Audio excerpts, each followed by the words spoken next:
नहीं, एक केस आया था, एक केस ऊपर आर्टिकल 4 और 55 किस एक्ट के तहत हटा दिए गए हैं। ये केस के ऊपर आया था क्वेश्चन। 20 मिनट रीजनिंग को दिया था लगभग, और 20 प्लस मैंने मैथ को दिया था, और 10 मिनट्स मैंने हिंदी को दिया था, और 12 से 13 मिनट मैंने इंग्लिश को दिया था थोड़ा। जी हाँ, मैथ्स बहुत ज़्यादा कैलकुलेटिव था, टाइम मैथ में ज़्यादा लगा जी। जो 26 मार्च का पेपर था उससे कंपेरिजन थोड़ा हार्ड था यार जी। मतलब बात करें कितना अटेम्प्ट कर पाए आज के पेपर में? आज मैंने क्या 179। हाँ। बहुत अच्छा अटेम्प्ट है सर जी।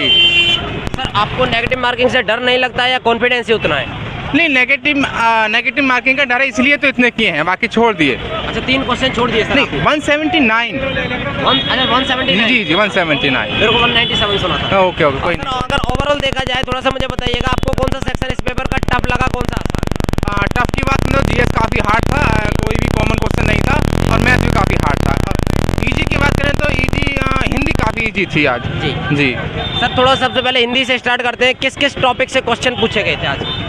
हिंदी में काल से काफ़ी क्वेश्चन थे, काल से थे, और क्या नाम है, मुहावरे लोकोक्तियाँ। हाँ, मुहावरे लोकोक्तियाँ थी, और पर्यायवाची थे।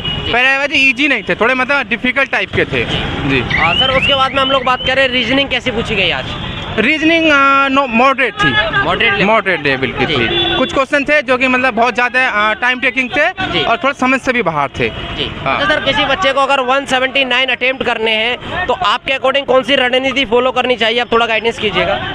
179 के लिए तो देखो, पहली बात तो टाइम का बहुत ज़्यादा मैनेज करना पड़ता है इसमें। अगर एक पोर्शन का ज़्यादा टाइम दे देंगे तो किसी नेक्स्ट पोर्शन में इजी क्वेश्चन भी छूट जाएंगे। तो इसके लिए है कि आप देखो और लगाओ, ज़्यादा टाइम किसी को मत दो, तभी आप 179 पे अप्रोच कर सकते हो। किया सर? मैंने पहले ही मेंशन कर लिया था कि किस पोर्शन को भी कितना टाइम देना है, उस हिसाब से मैंने 179 को रीच करा। जैसे आपने डिसाइड किया था, वैसे कुछ स्टूडेंट के लिए बता दीजिए कि किस सेक्शन के लिए कितना मिनट आपने दिया है आज? मैंने 20 मिनट रीजनिंग को दिया था लगभग, और 20 प्लस मैंने मैथ को दिया था, और 10 मिनट्स मैंने हिंदी को दिया था, और 12 से 13 मिनट मैंने इंग्लिश को दिया था जी। और लगभग 45 मिनट्स से 50 मिनट तक मैंने पार्ट बी को दिया था जी। सर अगर पार्ट बी की बात करें तो कहाँ से क्वेश्चन थे, थोड़ा आप टॉपिक बता पाएँ? पार्ट बी में जो है कार्य शिक्षा से ज़्यादा थे, और क्या हो गया सर, समावेशी शिक्षा से काफ़ी क्वेश्चन थे, और एजुकेशन पॉलिसी जो पुरानी है, black board, operation black board वगैरह, इन सब से थी। और कॉन्स्टिट्यूशन की बात करें तो कॉन्स्टिट्यूशन आज हार्ड क्वेश्चन थे, कोई इजी क्वेश्चन नहीं था कॉन्स्टिट्यूशन का, आज था। क्या कोई डायरेक्ट आर्टिकल पूछा गया था, अमेंडमेंट पूछा गया था, या फिर कोई मौलिक अधिकार मूल कर्तव्य ऐसा करके कुछ? नहीं, एक केस आया था, एक केस ऊपर आर्टिकल 4 और 55 किस एक्ट के तहत हटा दिए गए हैं। ये केस के ऊपर आया था क्वेश्चन था। हाँ, बहुत डीप था, थोड़े बहुत। बात करें थोड़ा सा स्पोर्ट वाले सेक्शन में, करंट अफेयर में कैसे क्वेश्चन थे आज के? करंट अफेयर में स्पोर्ट्स का आज क्वेश्चन नहीं था, आज क्वेश्चन जो है बजट के ऊपर थे, 2 क्वेश्चन। MSP के ऊपर क्वेश्चन आया था बजट में, और आज जो नृत्य, अरे हाय दीदी जी, हाँ बताइए सर जी। तो आज जो क्वेश्चन आए थे करंट में वो बजट के ऊपर ज़्यादा आए थे जी। हाँ, और आज जो जीएस की बात करें, जीएस में नृत्य के ऊपर और तो फेस्टिवल के ऊपर बहुत ज़्यादा कॉम्प्लिकेटेड क्वेश्चन थे, इतने इजी नहीं थे, पता नहीं कहाँ से आए थे इस तरीके। अगर हम लोग बात करें जैसे मनोवैज्ञानिक हो गया, शारीरिक शिक्षा हो गया, कैसा लेवल था?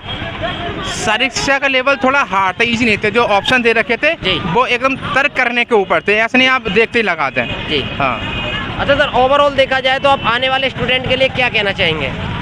आने वाले स्टूडेंट के लिए यही कहूँगा कि देखो, नया मत पढ़ो, जो आपने पढ़ा उसको ही रिवाइज कर लो, और ऐसा नहीं है नए आप कुछ क्वेश्चन नए के लिए आप सारा अपना खराब कर दें जी। साइकोलॉजी और पेडागोजी किस लेवल की थी आज की?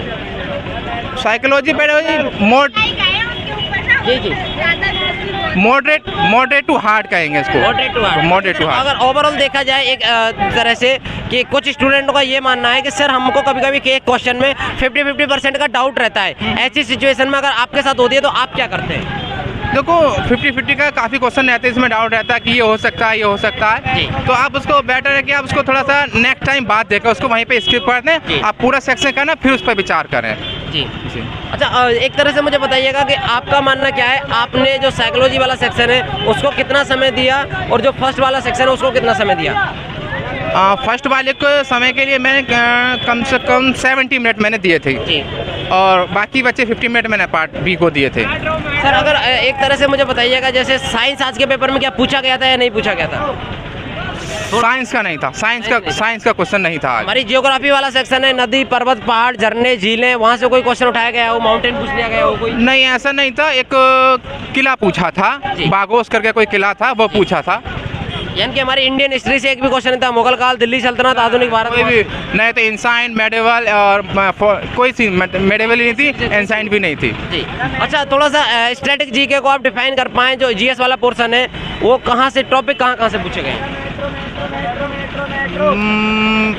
स्टैटिक्स जीके में मॉडर्न से थे, मॉडर्न में भी बहुत ज़्यादा डीप से हार्ड थे। ऐसे नहीं थे आप डेली बेस पे पढ़ते हो या वन लाइनर हो, इस तरीके के नहीं थे। यानी थोड़ा सा डीप क्वेश्चन थे। अच्छा सर, मैं अंतिम क्वेश्चन आपसे पूछना चाहूँगा, आने वाले स्टूडेंट को आप अपनी तरफ से कोई सजेशन देना चाहें तो दे सकते हैं। सजेशन ये है कि रिव्यू देखते ना किस टाइप के क्वेश्चन आ रहे हैं, क्वेश्चन रिपीट भी हो रहे हैं, ऐसा नहीं है फर्स्ट शिफ्ट के थर्ड शिफ्ट में भी आ रहे हैं। तो अपनी जो आपने प्रीवियस पढ़ा है उसको माइंड में रखें, नया कुछ ना पढ़ें। All the best. चलिए, thank you so much sir, आपसे बात करके हमको अच्छा लगा। तो आप लोग देख सकते हैं सर की मदद से हम लोग थर्ड शिफ्ट का रिव्यू निकाल सके, और भी आप लोगों को कुछ क्वेश्चन पूछना हो तो कमेंट कर दीजिएगा, हम और स्टूडेंट से पूछ के बता देंगे आप लोगों को इस लेवल का क्वेश्चन पूछा जा रहा है। हम लोग काफ़ी से ज़्यादा कोशिश करते हैं कि आप लोगों को क्वेश्चन पूछा जाए, क्वेश्चन की इन्फॉर्मेशन दी जाए, लेकिन कुछ स्टूडेंट ऐसे होते हैं जो नहीं बोल पाते हैं या फिर नहीं बता पाते। एग्जैक्ट क्वेश्चन तो किसी को याद नहीं रहता है, लेकिन हम लोग टॉपिक का नाम लेके याद दिलाने की कोशिश करते हैं। तो चलिए थोड़ा सा और स्टूडेंट से चर्चा करते हैं, तब तक के लिए जय हिंद और जय भारत।